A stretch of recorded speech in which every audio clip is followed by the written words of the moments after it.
Fire Girl, Chapter 2. When I got back to Auntie's shop that day, it was like magic wearing off. Auntie Lydia just had a way of squeezing it out of things, like wriggling water from a rag. Faiza became nothing but a Kayayo once again. Auntie did not know whether to be amused or annoyed that I knew her name. "You followed that Kayayo to the car park?" she asked in disbelief. I had not had the time to make up a better story, so I told her I had been worried she might drop our goods because the bowl was so heavy. "Those girls dropped something?" she sneered. "Their neck muscles are made of steel. You don't know the things they carry up where they come from." Gifty sniggered. She was Auntie's maid, a daughter of one of her husband's many poor relatives from a village somewhere in the eastern region. "Now, make yourself useful and get on the internet and open that email account you set up for me," Auntie continued. I wanted to ask what the Kayayo girls, or whatever they were called, carried where they came from, but did not want to sound cheeky, and anyway, I had a feeling she would not be interested in going into it. Moreover, I did not want to give Gifty the satisfaction of sniggering at her again, and I needed to get back into Auntie's good book after wandering off like that without any warning. However, I asked Faiza that question as soon as we had enough language between us. She was learning Tree and Broken English rapidly because of her work in the market. I was helping her with both, and even picking up a few Dagbani words myself. "We carry water," she said. "Water?" I asked. "From where?" "From the stream," she said logically. "To our homes. Sometimes we walk the whole morning with bowls on our heads like this one." Full of water? I could not believe it. How could anyone carry that? And for hours? It was hard to imagine when all I ever had to do was turn on a tap. "And firewood." "What? We carry firewood? From where?" I echoed myself. "From the trees?" She laughed. "Haba, is that not where it grows?" She had a cheeky streak. "Faiza. But you would never know it if you only saw her as a Kayayo. We cut it from the trees and take it home and make fire for cooking." As I learned more about her life, I found out that she also carried foodstuff when she went to the farm with her family. That's corn, millet, yams, granuts, beans, and she carried shea nuts too. That one was tough to understand. She kept repeating the name, but I just didn't know what she meant. In the end, she grabbed me by the hand and led me to a section of the market where they sold shea butter. I nodded with comprehension, and she asked me if I had ever used it. I said no and wriggled my nose because I didn't like the smell of it. She laughed at me. "Where I come from, we eat it," she said. I felt disgusted by the idea, but at the same time, a little disgusted with myself for wriggling my nose at something other people eat. I did not know why I cared about this. I was sure if I had been with my classmates at school, we could have laughed it off quite comfortably. "Come with me," she said again, and this time she led me to a part of the market where women in colorful veils were cooking all sorts of things. I felt my mouth was watered and remembered it was lunchtime. That was why I'd been able to go looking for Faiza while Auntie took her lunch break. "I'll eat mine later," I had called over my shoulder, trying to get out before she stopped me. "This is kuli kuli," said Faiza. This time, it was me who had pulled her, following my nose. I looked at the crooked brown circles that had just been lifted out of a sizzling frying pan and wondered what could smell this good. It was made of granite, she told me, miming the rolling of the paste and twisting her imaginary strip into a ring. I pulled out a coin from my pocket and was surprised how many of them I got in exchange. From the first bite, I knew I had found a favorite hunt. Faiza also pulled out a coin, a smaller one, from the knot of her wrapper cloth and went over to a different fruit seller, squatting on their haunches and greeting her respectfully. She came back with 2 blocks of something I had never seen before. It looked a bit like soft soap, but it smelled good, and I was hungry. "Try it," she said, handing me one. I bit off a chunk and licked a tight oilness off my lips. I said, licking it without the faintest idea what it could be. "What is it?" "Steamed beans cake," she said. I would never have guessed it was made from beans. I finished it off and looked purposefully in the direction of the seller. Then she added with a crafty look in her eyes, "With melted shea butter." I looked at her thinking she was joking.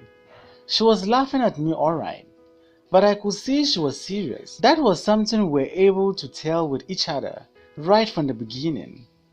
I tried to describe the beans cake to Aunt Alicia later on, but she cut off my description with, "Hausa food? So now you are eating with Hausa girl. That brony and the kayayo," Gifty taunted under her breath. I knew she was jealous because she considered Faiza a bush northerner and just didn't understand what I saw in her. Although she was also from a village, she was a southerner, and I knew she was puzzled that I should favor Faiza's company to hers, especially when we were family in a way. She called me Brony, although I was darker skinned than her, to show that she did not consider someone as privileged as myself a true Ghanaian. It was her way of getting back at me. I tried to tell Auntie that Faiza was not a Hausa, but a Dagomba. Not that I knew what the problem would be if she was a Hausa girl anyway. But as always seemed to happen, when the topic of Faiza was raised, I could not seem to hold her attention beyond one sentence. Even if she took a fleeting interest, other things always seemed so much more important. As soon as I started to talk about her, that I would feel embarrassed for doing so. Like some greenhorn who didn't know such things were of no interest to people who had better things to do. I thought more about this feeling when business was slow in the shop. Should I be embarrassed? I wondered. It was certainly odd for a girl like me, a doctor's daughter, a pupil of the American school, to be striking up a friendship with a Kayayo in Makala Market. Was it really a friendship though? I asked myself, half of me shaking my head quickly. Of course not, and the other nodding slowly. Yes, of course. I knew I could never describe it as such to my mother or my friends at school. A word like acquaintance seemed more apt when I thought of ever discussing it with such people.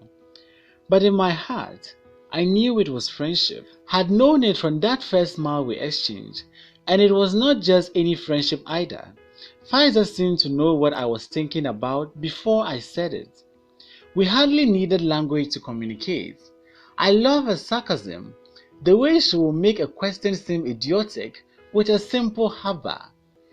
But the laughter was always for both of us, and how much of it there was. I never knew there was so much freedom in laughter until I met her.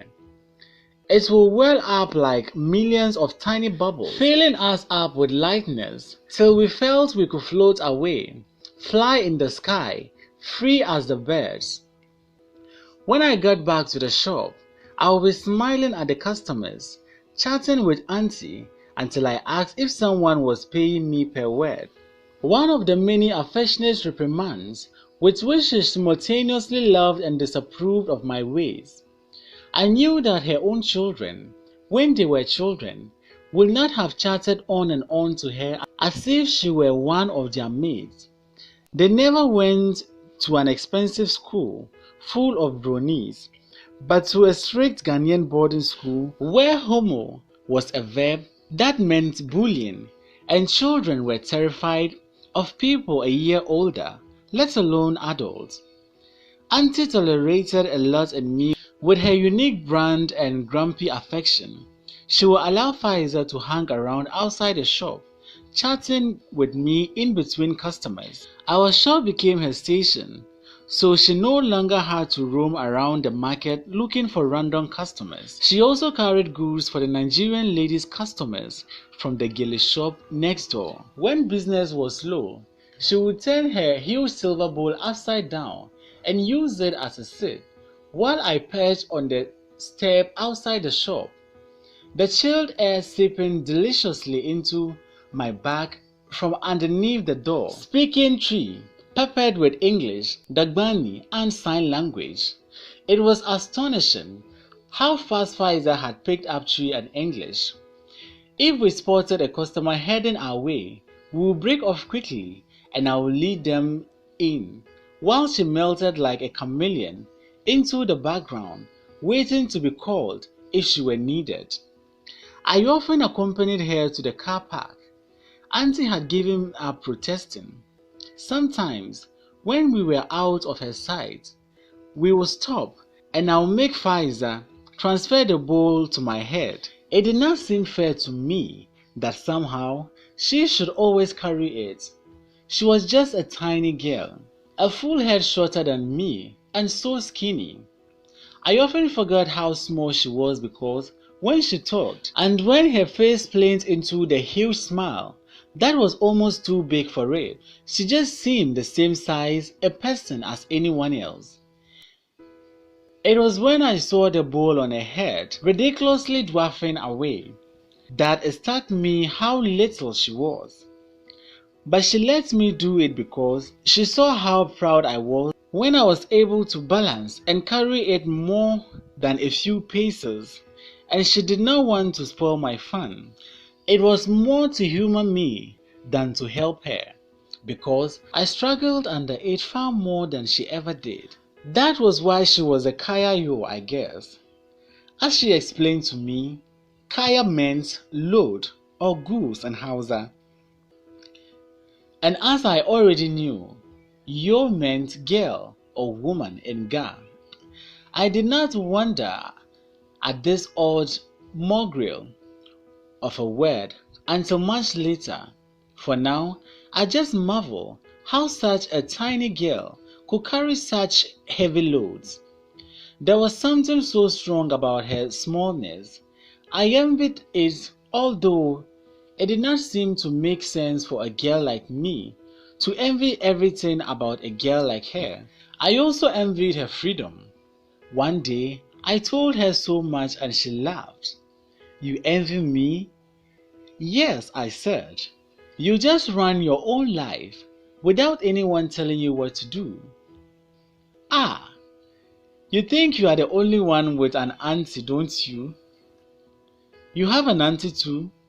I asked, and then immediately felt silly for asking such a question. Of course, everyone had aunties. Any moment she was going to say haba and look at me with dancing eyes, but she didn't, and when I looked up, she just simply said, "You want to know my story?" We were sitting in our usual place, she on her upturned bowl, and me on the step. I nodded.